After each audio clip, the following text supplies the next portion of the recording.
के बाद जैसे निकल जाता है तो वो औरत बोझ बनने लगती है, उस औरत के अंदर कमियां नजर आने लगती है, उस औरत के अंदर नुकसान नजर आने लगते हैं, ऐब नजर आने लगते हैं, फिर चिड़चिड़ापन, फिर पाबंदी, फिर कैद, फिर तकलीफें शुरू हो जाती हैं, फिर इंसान आज़ादी के ख्यालात और आज़ादी की ज़िंदगी गुजारने की कोशिश करने लगता है, जिसके नतीजे में थोड़ी थोड़ी बात पर तलाक की नौबत आ जाती है। ऐसा हो रहा है या नहीं हो रहा है?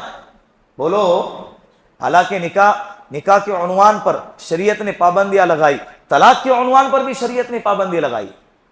हालांकि 3 तलाक तो शरीयत इसको गुनाह समझती है, देने के बाद जैसे कत्ल को गुनाह समझती है, लेकिन गोली मारने के बाद तो मरेगा ना, इसी तरह 3 तलाक भी गुनाह है, लेकिन अगर कोई देगा तो तलाक वाकई हो जाती है।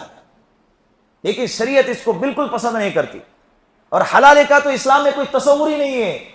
जिस टॉपिक को लेकर मजहब इस्लाम पर कीचड़ उछाला जाता है, मुसलमानों को बदनाम किया जाता है और लड़कियों को, मुस्लिम कौम की लड़कियों को बरगलाया जाता है ये कहकर कि देखो तुम्हारे इस्लाम के अंदर पर्दे की पाबंदी, तुम्हारे इस्लाम के अंदर तलाक का नुकसान, तुम्हारे इस्लाम के अंदर क्या है, हलाली का टेंशन, ये सारी चीजें जिल्लत वाली जो तुम्हारे साथ लगी हुई है, तुम ये मजहब छोड़ दो, हमारे मजहब में आ जाओ। ना वाकिफियत की वजह से हमारी कौम की बेटियां दीन से वाकिफ नहीं है, ऐसे मजहब को, इतने बेहतरीन मजहब को जो दुनिया आखिरत के नजात वाला मजहब है, उसको छोड़कर इर्तिदाद का शिकार हो जाती।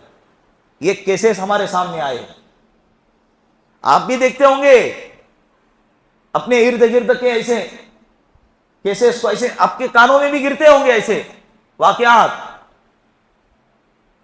तो चंद वजूहात हैं जिसकी वजह से आज मुआशरे के अंदर तेजी के साथ तलाक का रेशो बढ़ता जा रहा है। इन वजूहात को खत्म करना बहुत जरूरी है। नंबर 1, दीनी तालीम से ना वाकिफियत।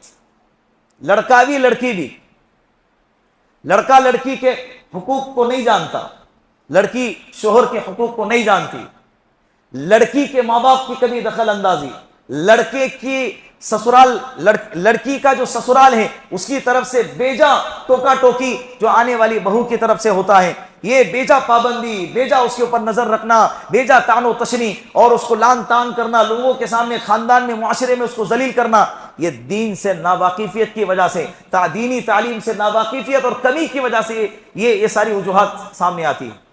और इंसान फिर क्या होता है, उसको मालूम नहीं है तलाक की क्या नुकसान आते। भाई मेरे को इससे आजाद होना है, सीधे से धड़ल्ले से उससे तलाक ले लो या उसको तलाक दे दो। तलाक का इख्तियार अल्लाह ने मर्दों के हाथ में रखा है, ये अल्लाह का शुक्र अदा करते हैं हम। अगर औरतों के हाथ में रखता तो इस मस्जिद के अंदर जितने बैठे हैं उसमें से 80% हम क्या